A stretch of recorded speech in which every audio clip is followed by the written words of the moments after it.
la pantalla y también estamos grabando, ¿va? Bueno, voy a comenzar abriendo ¿cómo se llama? Whiteboard.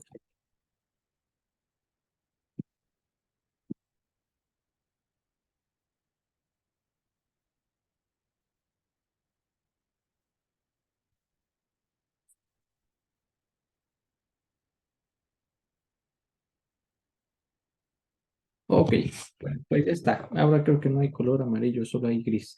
No sé por qué. En fin, pues bueno, vamos a continuar. Algo que estuvimos checando la clase pasada fue el hacer gráficas de nuestro espacio fase usando matemáticas. Y pues como lo hicimos en matemáticas, así se hacen en algunos otros tipos de software como Python, como GNU también. Bueno, son más laboriosos hacerlos ahí, pero la idea es que tú puedas o sepas que existen entornos en los que puedes hacer este tipo de gráficos, especialmente de los campos vectoriales, para ver cómo se ven los espacios fases de las ecuaciones diferenciales, ¿no? Y estas cosas que te mencioné el día de ayer no solamente son aplicadas a ecuaciones que sean lineales. Usamos algunos ejemplos lineales simplemente para ilustrar los ejemplos que habíamos hecho, o sea, para ver cómo se veían literalmente, pero no tienen que ser lineales, ¿no? Pueden ser en general ecuaciones, no lineales y complicadas, ¿no? Bueno, dicho eso, lo que les comenté el día de ayer es que hoy vamos a continuar con la relación de los números complejos y lo que estamos ahorita atacando, ¿no? Y en principio uno se pregunta por qué o qué es relevante. Bueno, van a ser relevantes ahora los complejos porque si recordábamos nuestro polinomio característico, tenemos algo así como la traza de la matriz A para el sistema que estamos resolviendo, más menos la raíz cuadrada del discriminante entre 2. Y este discriminante literalmente era una cantidad que estaba definida como la traza de la matriz A al cuadrado menos 4 veces el determinante de dicha matriz. Y entonces, pues esta cantidad en principio puede ser positiva o negativa dependiendo de quién sea la matriz A, ¿no? Recuerda que A es la matriz que está definida con los coeficientes A, B, C y D, en donde cada uno de estos elementos y j décimos, si quieres lo podemos identificar con su componente a y j décima, son reales, ¿no? Son números que caben en los reales y entonces de momento no estamos ni platicando ni pensando en los complejos por el lado de los coeficientes. Sin embargo, cuando tenemos delta, esta cantidad sí puede ser negativa, puede ser positiva, negativa o cero, ¿no? Y eso justamente nos sacaba los casos que pues discutimos. El primer caso ya lo hicimos, ya lo vimos, es el que te produce eigenvalores reales, ¿no? Entonces lambda 1 es diferente de lambda 2 y ambos en conjunto pues están en los reales. Muy bien. El caso 2 es el que ahora va a continuación. Bueno, este todavía está en proceso y es aquel donde el discriminante es negativo. Si esta cantidad delta es negativa, pues entonces aquí tienes que sacar la raíz cuadrada de un número negativo. Y la raíz cuadrada de un número negativo, ¿qué nos va a implicar? Pues nos va a implicar que tenemos que abordar eigenvalores que son complejos. Entonces, el eigenvalor lambda 1 y lambda 2, respectivamente, en conjunto viven en C, ¿sí? En el campo de los números complejos. Y una de dos, o nos quedamos con la idea de que los valores propios son complejos y resolvemos la ecuación como si fuera una ecuación con números complejos, o tratamos de darle un poco la vuelta al problema utilizando cierta estructura algebraica que satisfacen los números complejos y las matrices como las estamos ahorita atacando, ¿no? Que son matrices de 2 por 2. Entonces, nosotros vamos a seguir ese camino, vamos a darle como un poco la vuelta. Algunos otros libros lo atacan de diversas maneras, pero pues esta es la forma en la que nosotros lo vamos a hacer. Vamos a utilizar o aprovecharnos de una propiedad algebraica que satisface los complejos con relación a las matrices, ¿sí? Bueno, entonces ya decíamos que si delta es un número negativo, eso es el caso 2, y el otro caso y el último que vamos a explorar, el tercer caso, es cuando delta es igual a 0, ¿no? Y ese va a traer el detalle de que los valores propios van a tener multiplicidad 2, porque van a ser iguales. En fin, el que vamos a atacar el día de hoy y en estos días va a ser el caso 2. Este es el que vamos a estudiar, ¿sí? Pero como vamos a atacar, pues, números complejos, creo que es muy bueno hablar un poco de un repaso así muy breve de qué eran los números complejos y cómo los podíamos utilizar y ver, etcétera, etcétera, ¿sí? Entonces, regularmente los números complejos pues van a ir de la mano con un número llamado i, que simboliza es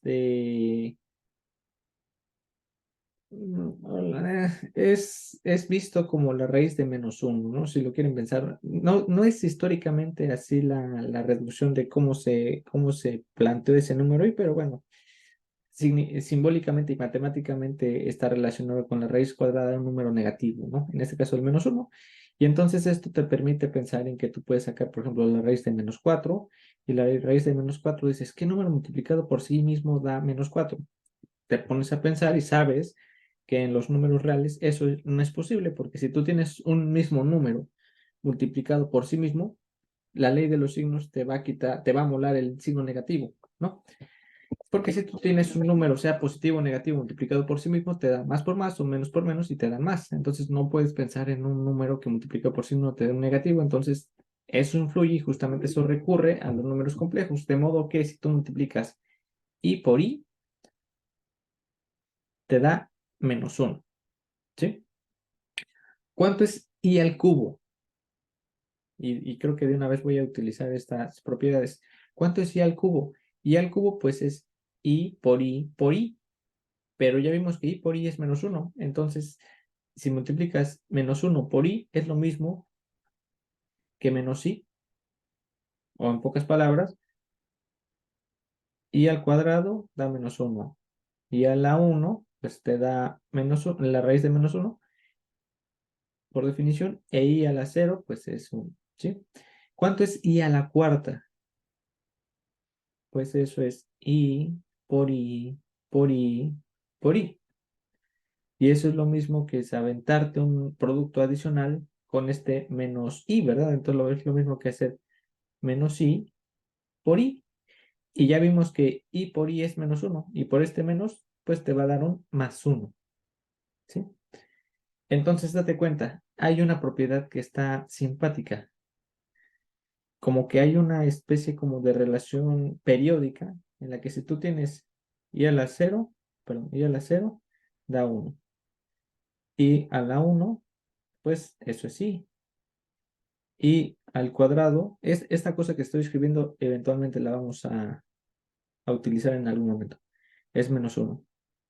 Y a la cuarta es 1. Y de ahí las potencias que sigan van a ser periódicas módulo 4 esa relación. ¿Sí? Eso es importante y te digo, eso es algo que es bonito de los números complejos. Creo que debo estar por ahí equivocado. No, creo que está bien, ¿no?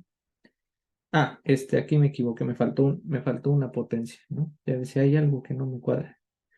Me volé el i al cubo, ¿no? Entonces aquí es i al cuadrado, después i al cubo es menos i, y ahora sí, i a la cuarta recuperas el 1, ¿no? Y de ahí se repite. Muy bien. Y bueno, teniendo en mente estas cosas, pues ya, ahora sí puedes pensar en la raíz de -4. Ah, sí, pues lo puedes pensar justamente como la raíz, como 2i, de modo que si tú multiplicas 2i por 2i, pues te da -4, ¿no? ¿Por qué? Porque 2 por 2 es 4 y i por i es -1, ¿no? Entonces, bueno, eso ya te expande tu campo en el que estabas ahorita familiarizado de los números reales.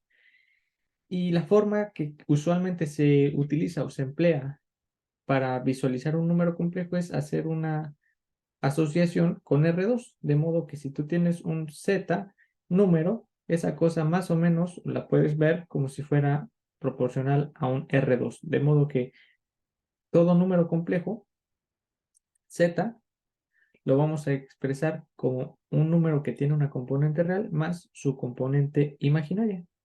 Entonces, esta es la parte real y la vamos a denotar así como R de Z, y esta parte sería la parte compleja o imaginaria, ¿sí? De Z. Y entonces tienes dos componentes, parte real, parte compleja. La parte compleja siempre va asociada al número I, y ya sabemos ahorita qué es el número I. Y por ejemplo, este número no necesariamente tiene que tener una parte puramente real, ¿sí? Ese número que escribí ahí es solamente pura parte compleja o imaginaria, ¿sí? Entonces, ya que tenemos como dos componentes, parte real y parte compleja, y son como de, entre comillas, desconexas, podemos pensar que sobre la parte real vamos a trabajar una etiqueta en el eje horizontal, y la parte imaginaria es independiente, va a correr sobre un eje que lo podemos llamar sin ningún problema el eje vertical, ¿sí? Entonces aquí vamos a poner la parte real de los números z y la parte imaginaria, ¿sí? Y entonces esto ya ahora sí nos permite decir, pues aquí va a estar Z, que va a describirse justamente como un punto que va a tener componentes A y componente B, ¿sí?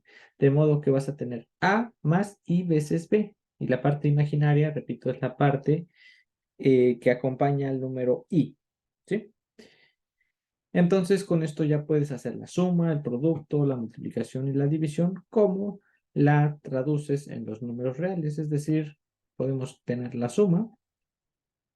Si tú tienes un número Z más un número W que están ambos en los complejos, pues puedo poner Z igual a más IB.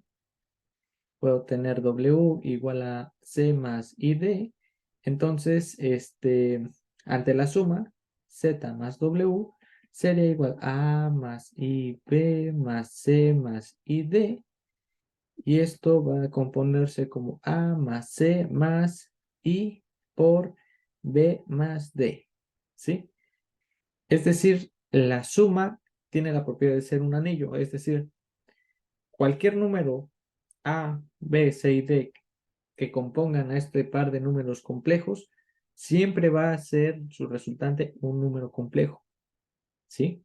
Eso es algo muy importante, ¿no? De cerradura. Cualquier operación de suma en los complejos, bueno, entre estas componentes, su resultado siempre va a ser un número complejo. En el producto es un poquito más complicado, pero ¿cómo definiríamos el producto?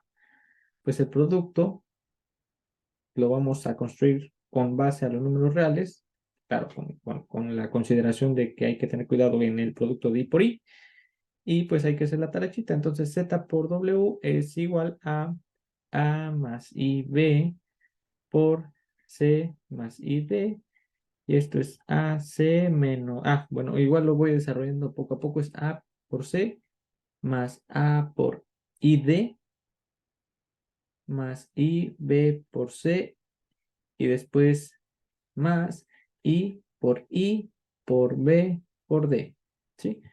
Entonces podemos simplificar un poquito las cosas. Esto es A por C más I, A por D más I, B por C. Y luego recordamos que I al cuadrado es menos 1, entonces esto te queda menos B por D. Y esto lo puedo reestructurar como A, C menos B por D más I veces A, D más B por C. Y eso sería nuestro producto. Y observamos también que el producto formula un anillo, ¿no?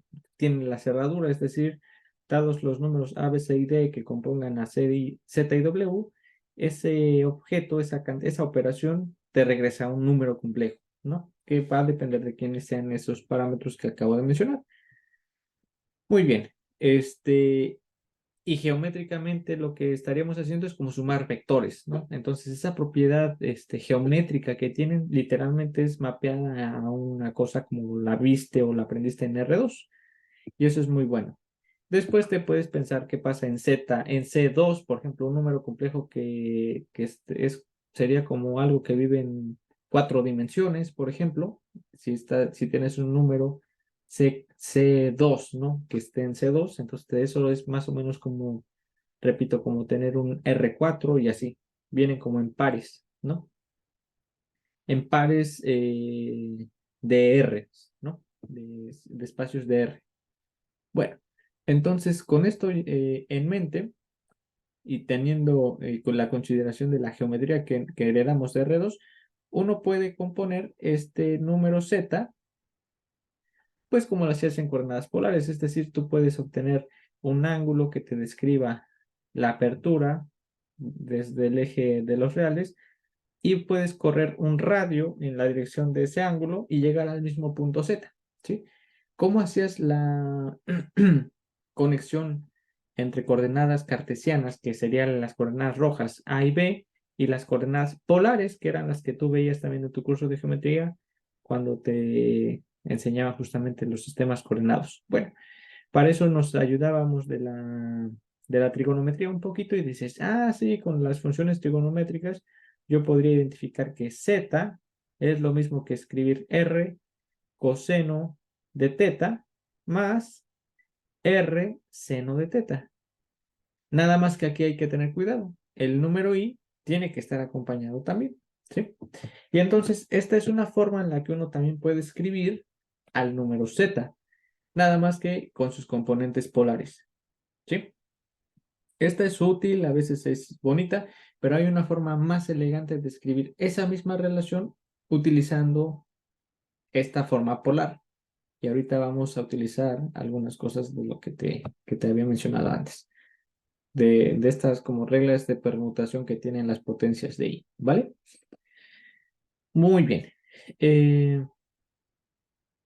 Ok, hasta el momento creo que todo va claro, todo se entiende bien.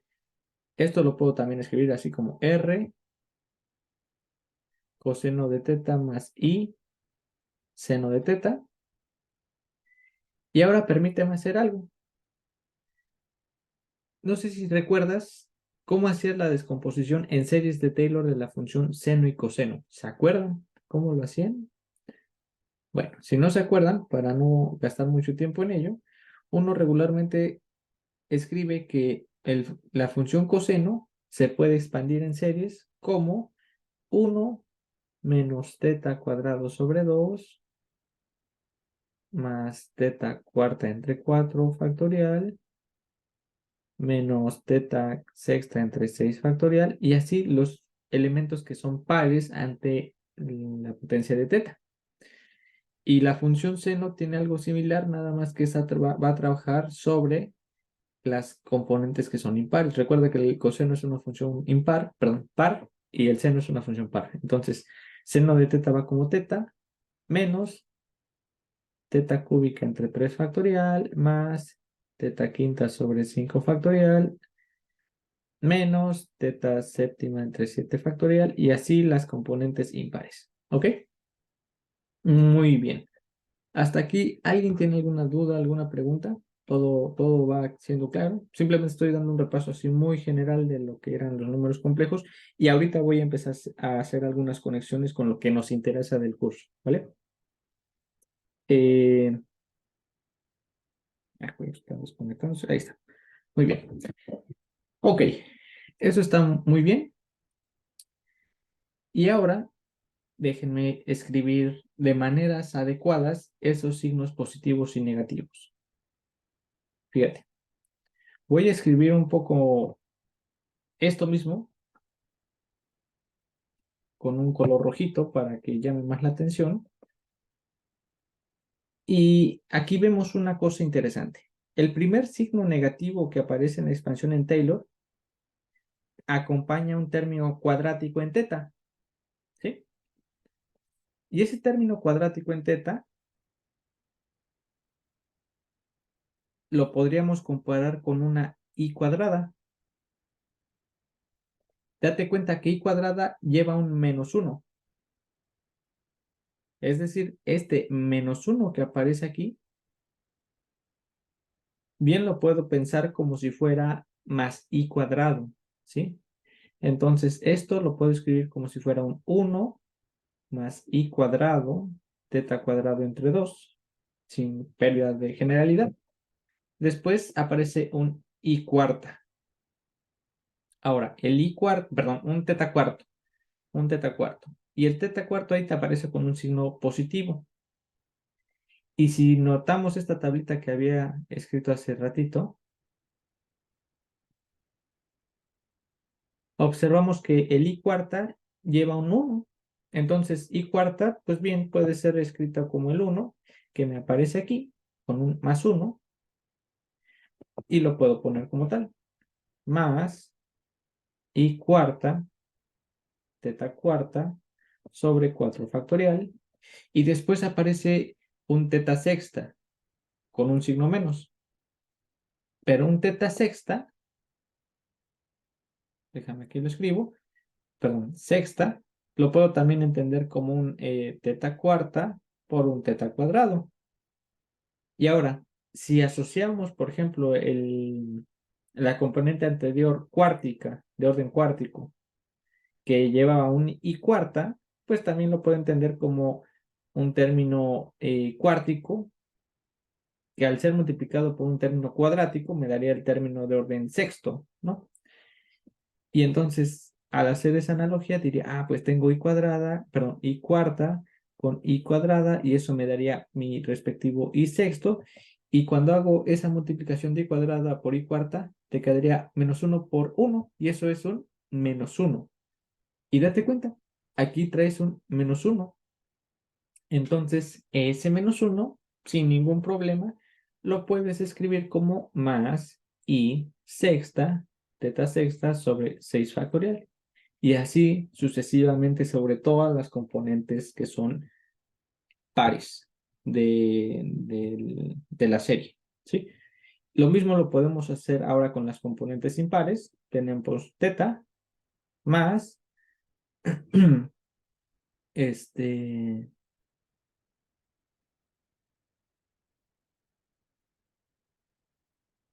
Sí, aquí está teta más, no, perdón, menos teta cúbico sobre 3 factorial, ¿sí? Y aquí ahora hay que nada más que tener cuidado. El teta cúbico lleva aquí un menos i. Recuerda, este es el cúbico, ahí no lo dibujé muy bien, pero es un i cúbica. Y dices, como que casi estaba bien porque si estaría aquí un menos i estaría buenísimo, pero no está. Me falta el i. El signo negativo sí aparece. Aquí está el menos. Pero me falta el i. Y aquí es donde tú dices, pero es que la serie, por ejemplo, si yo quisiera escribir esta serie como completa, podría decir, ¿qué te parece si sumo el coseno de teta más i seno de teta? Entonces, si hacemos eso, pues entonces aquí tienes que tener multiplicado un i en todos lados de la serie. ¿Sí? Entonces, esta serie empezaría aquí con i teta. Y después ahora tienes un menos i. Pero ese menos i, ¿quién es? Pues este menos i resulta que es i al cubo. Entonces aquí puedo poner que eso es teta, y teta más i cúbica por teta cúbica. Y después viene i a la quinta. Bueno, si hacemos i a la quinta, sin pérdida de generalidad, verías que esto es justamente i. ¿Por qué?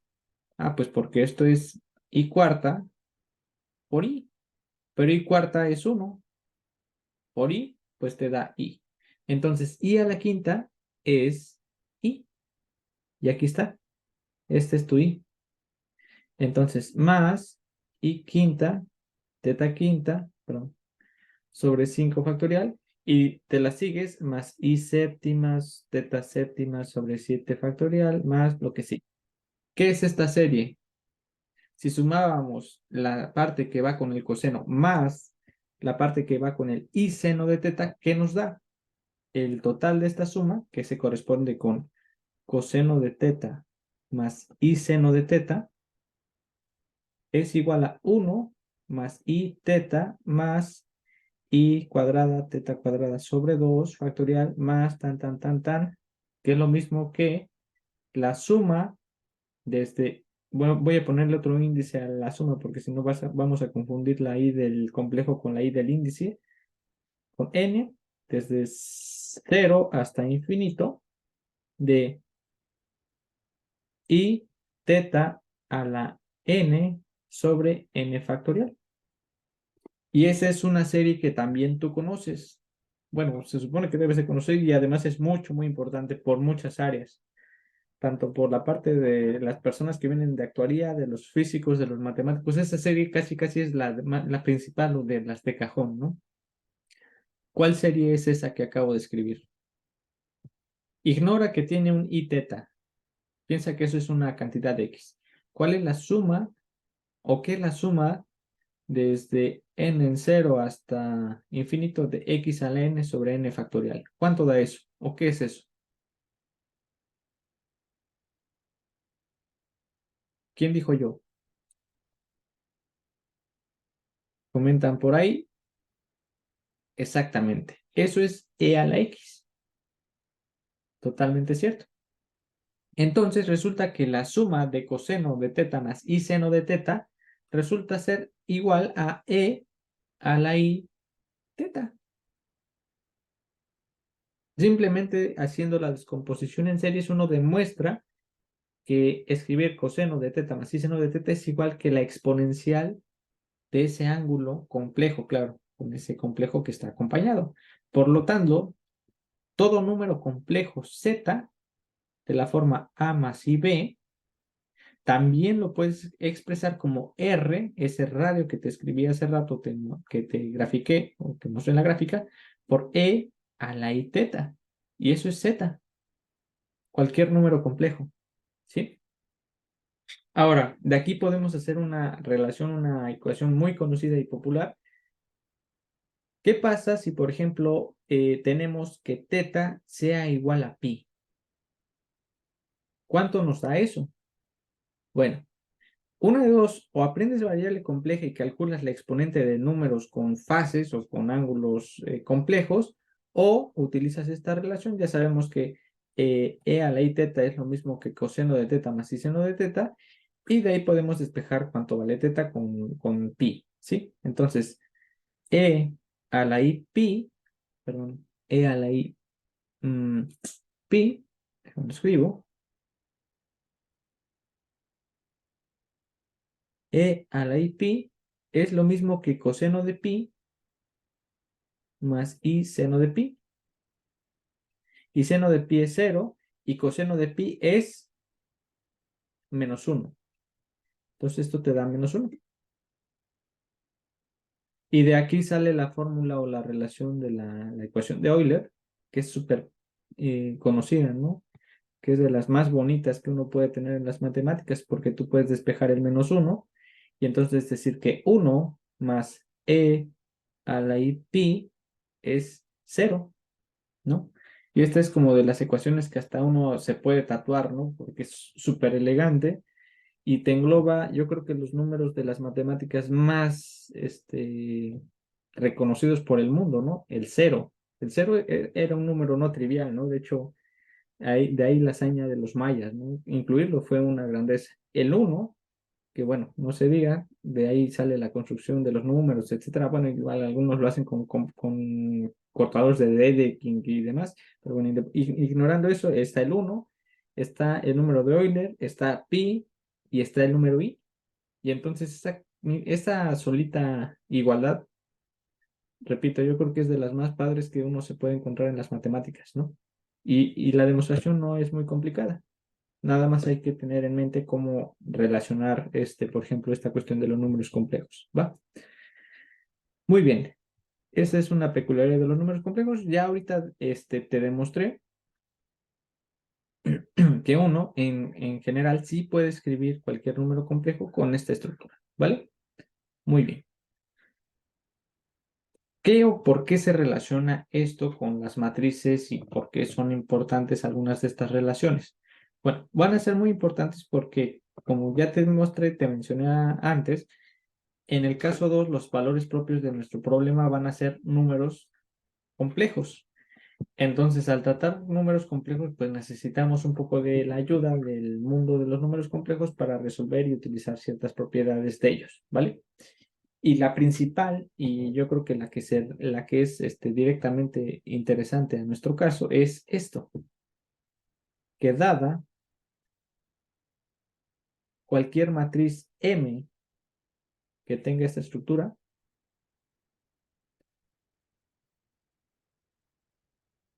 resulta que sus valores propios van a ser A más IB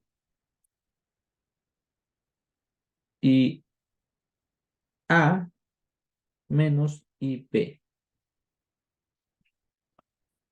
Es una propiedad especial que tienen estas matrices. Tienen cierta como asimetría, de hecho es una matriz asimétrica. O sea, literalmente esta cantidad es la parte negativa de la parte adjunta, ¿no? De la matriz. Y eso ya le guarda una relación bonita. Otra cosa que tal vez nos haga recordar algo es esta matriz. Esta seguro tal vez la recuerdas, la matriz, perdón, ahí no va una R de los reales. Voy a tratar de dibujarla diferente. La matriz de rotación de un ángulo. Cuando tú aprendiste lo que es geometría analítica, se supone que te debieron haber enseñado una matriz que era la matriz de rotación y tenía esta estructura. Y date cuenta, esta matriz tiene una forma muy similar a la que acabo de escribir. Fíjate, tienes el número A menos B y B. Por eso tal vez en tus cursos de álgebra lineal, cuando te enseñaban las matrices con cierta forma que era parecida a esa y los números complejos formaban espacios y que te decían las relaciones entre complejos y matrices, tal vez ya desde ahí te daban un indicio de que pues como que se relacionan, ¿no? Y puede haber mapeos justamente ante transformaciones lineales, ¿no? Eso seguro que en algunos cursos tal vez te lo llegaron a enseñar o te lo llegaron a comentar por lo menos. Bueno, y sí, es verdad, esa relación, ese vínculo entre las matrices que tienen esa estructura y los números complejos que tienen esa estructura, es una propiedad de isomorfismo ante estos dos campos algebraicos, en sus bases algebraicas, ¿no? Entonces, sí va a existir una relación de isomorfismo. Déjame lo escribo. ¿Dónde está el puntero? Aquí está. Sí va a existir una relación de isomorfismo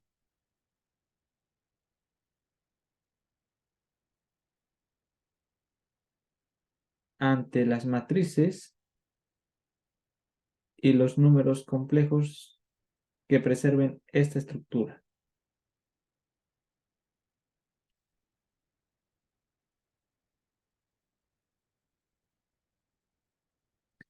¿Isomorfismo ante qué operaciones? Ante todas. Ante las que estén definidas para los complejos, se va a tener su correspondiente en las matrices. Y dices, no, no te creo.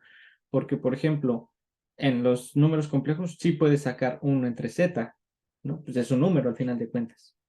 No puedes sacar 1 entre m, ¿no? No puedes sacar el 1 entre matriz. Y es cierto, no lo puedes hacer, pero sí puedes sacar la matriz inversa. De modo que si tú tienes, por ejemplo, la matriz inversa por la matriz, esto te da la identidad. ¿Qué pasa acá con los complejos? Bueno, si tienes 1 entre z y lo multiplicas por z, pues te da tu 1, ¿no? Y esa relación la preservas ante el isomorfismo porque al final de cuentas, 1 entre z es equivalente a hacer una operación sobre z al final de cuentas. ¿Con qué propósito? Con el propósito de que te crees la identidad, ¿no? Que crees tu inverso multiplicativo. En las matrices, pues es el análogo. Te creas tu inverso multiplicativo, nada más que es con una matriz, ¿sí? Entonces solo hay que tener cuidado en cómo hacer las operaciones y de aquí vamos a partir. Entonces vamos a demostrar ahora algunas propiedades de isomorfismo, o sea, de equivalencia en sus respectivas álgebras ante la suma y el producto, ¿vale? Entonces, ¿qué es lo que tendríamos que tener en la suma? Tendríamos que tener una relación de una matriz M más una matriz N sea equivalente a su respectiva operación isomorfa en el campo de los complejos, ¿vale? Y eso es fácil de demostrar. La pregunta es cierta esta relación ante la suma? Y pues la estoy planteando, entonces voy a demostrar que es como tal una relación que se da. Entonces, si yo tengo un número A menos B, bueno, si quieres, soy un poco más organizado. Déjame escribo sea M igual a menos B, A, y N igual a C menos D, C, pues su correspondiente isomorfo por construcción sería Z igual a más I, B, y W sería C más I, D. Entonces lo que quiero demostrar es que la suma del lado de las matrices va a ser el equivalente a la suma de los números complejos ante la estructura de isomorfismo que van a preservar las dos estructuras algebraicas, ¿no? En sus respectivos mundos.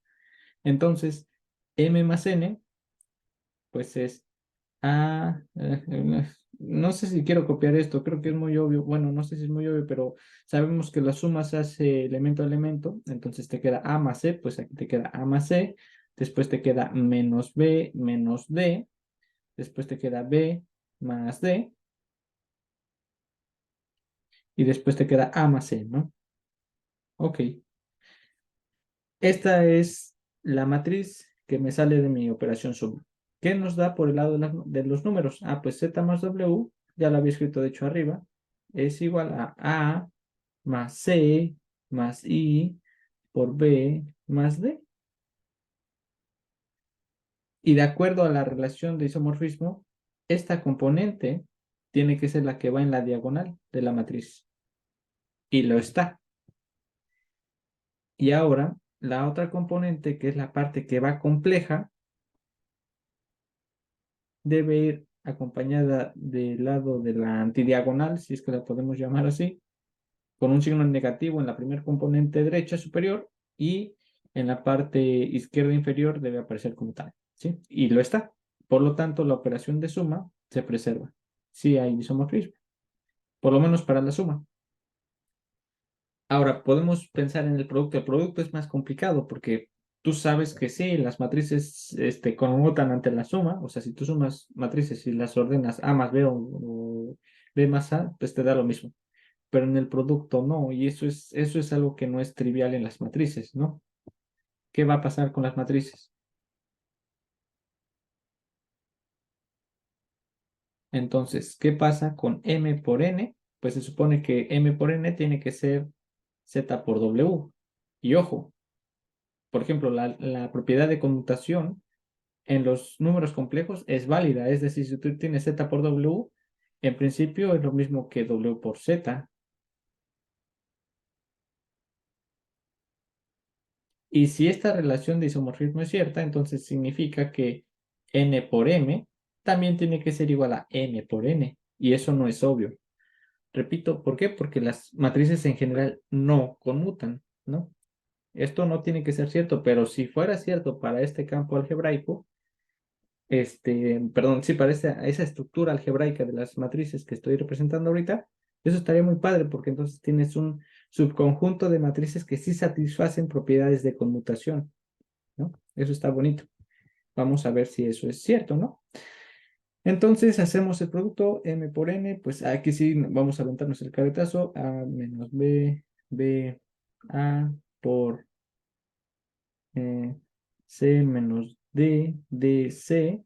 Esto es igual A por C menos B por D. ¿Te acuerdas aquí de las reglas del caratazo? Es B por C más A por D. Y después acá te queda menos A por D menos B por C menos B por menos B por D más A por C. Ahí está. Eso es el producto de las matrices. Y por el lado del producto, ups, creo que mi compu va a colapsar. Déjenme voy rápido por el cargador porque se me está acabando la pila. También.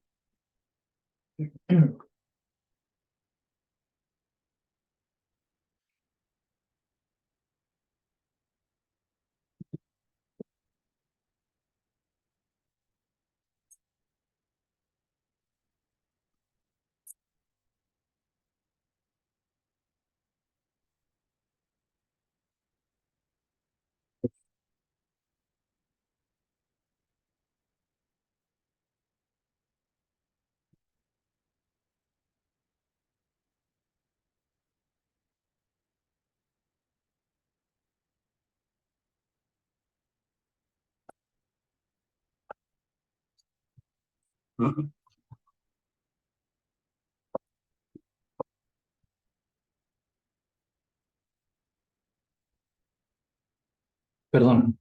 Ok, entonces recapitulamos, ¿no? Estábamos sacando el producto de las dos matrices, SM por N, y por el lado de los números, ¿qué tendríamos? Por el lado de los números complejos tendríamos esto, y esto ya lo hice acá arriba, de hecho déjame lo busco. Bueno, igual lo hacemos rápido, ¿no? Esto es A más I B por C más I D, y esto es A por C, después I por I es menos B por D, y después tenemos más, ahora lo que venga multiplicado por I, y B por C. Entonces aquí te queda BC. Y después este tiene una I, D por A, más I, D por A, o A por D. Si no hice mal la cuenta, que espero que no, a ver, la checo, es A por A. Ajá, está bien. Entonces, ¿qué es lo que tendríamos que tener en nuestra matriz resultante? Bueno, que la parte real es la que está en la diagonal, y en efecto, aquí está. Muy bien. Y la parte que está acompañando al número complejo. Sí, sí está bien. Yo me había espantado. Está aquí, ¿no? Nada más que recuerda que debe traer un signo negativo, ¿no? Y ahí está. Y en la parte inferior izquierda, también está ahí. Entonces, la propiedad del producto también se satisface ante esta relación o vínculo de los números complejos con las matrices. Puedes hacer el producto al revés, o sea, puedes hacer n por w, n por m, perdón. Perdón. Entonces, si hacemos n por m, ¿qué nos da? Pues esto es igual a c menos b menos d de c por a menos b, b por a. Hacemos el caratazo y esto es a c menos b d a d más b c. Después tenemos menos b c menos a d. Después tenemos menos BD más AC. Y si se ve en la cuenta, esto tiene que ser lo de arriba y sí lo es, ¿no? Esto igual a esto. ¿Ya viste? Entonces, la conmutación del producto de matrices para este conjunto de las matrices en general de 2 por 2 se vale y te da la conmutación, ¿no? O sea, no importa cómo multiplique las dos matrices, te va a dar el mismo resultado. Y esa es una propiedad que heredaste de los números complejos. Los números complejos lo hacían. Por ende, como satisfacen la propiedad de isomorfismo ante el producto, también lo tienen que satisfacer. Entonces, todas las propiedades que vengan de un lado de su respectiva álgebra, la va a heredar la otra álgebra. ¿Sí me explico? Y viceversa. Entonces, quiero que, bueno, ahorita ya se me está acabando la clase, quiero que ustedes me ayuden a pensar cómo construirían M inversa respecto a qué número complejo se le asociaría su isomorfismo. Entonces, si tú tienes M relacionado con Z, entonces, ¿quién sería M inversa relacionado con qué? ¿Sí me explico? Creo que ya te dije arriba quién sería, pero bueno, quiero que tú lo hagas a mano, ¿sí? Que lo construyas y que verifiques que eso es cierto. Em, Quiero que también pienses en la potencia. Si tú tienes m a la n, será entonces que esto es z a la n, por ejemplo. Y la respuesta, pues, bueno, esa la puedes ir deduciendo, la puedes deducir directamente del producto y de ahí puedes hacer la inducción matemática, ¿no? Entonces también. ¿Qué otras propiedades importantes? Producto, suma. No. Ah, sí. Por ejemplo, otra cosa. En los números complejos, si tú tienes que z es igual a más ib, resulta que existe una cantidad que se le llama número conjugado, que es igual a menos ib, ¿sí? Eso es el número conjugado de z, así se denota con z estrellita. ¿Quién sería la correspondiente cantidad isomorfa z conjugado en el campo de las matrices? También quiero que lo piense, ¿no? Y esa va a estar muy padre, esa está muy simpática porque es algo que dices, pues sí, tenía más o menos sentido. Y lo puedes usar directamente aquí de la definición y va a salir inmediato. Eh, y bueno, creo que son las principales, ¿no? Pero bueno, esto nos va a ser útil, repito, porque como vamos a tener valores propios, que son números complejos, entonces la solución de la ecuación diferencial la podemos trasladar directamente al mundo de las matrices y ver cuál sería la solución del problema con eigenvalores complejos, ¿va? Eso lo vamos a hacer la siguiente clase. Y bueno, ya para finalizar el día de hoy, no sé si alguien tiene dudas o preguntas. Yo sí tengo algunas dudas y ustedes seguro saben mucho más.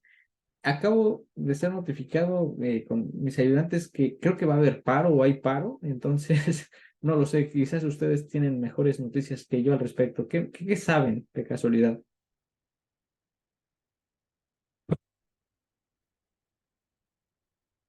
Entonces comienzan que sí, que el jueves y el lunes, jueves, pues sí, el jueves y el lunes. Ay, ¿por qué no se agarraron el viernes?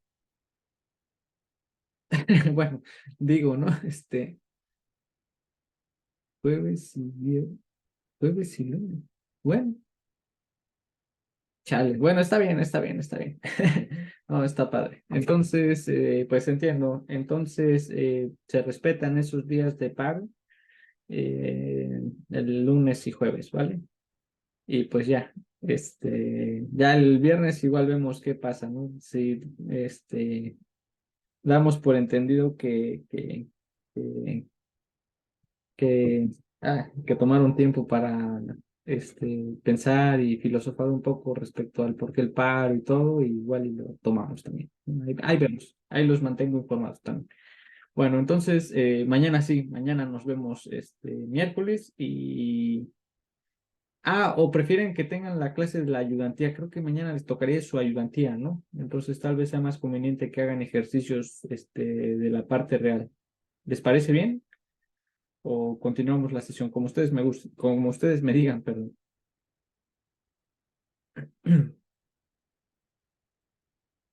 Vale, entonces que sea ayudantía. Bueno, entonces al rato lo confirmo con mi ayudante y pues nos vemos pues el viernes o el lunes o el martes, o sea, de hoy en 8. Wow. Bueno, ahí nos vemos, ¿va? Cuídense, tengan bonito fin de semana y puente y casi todo así bien padre. Nos vemos, hasta luego. Bye.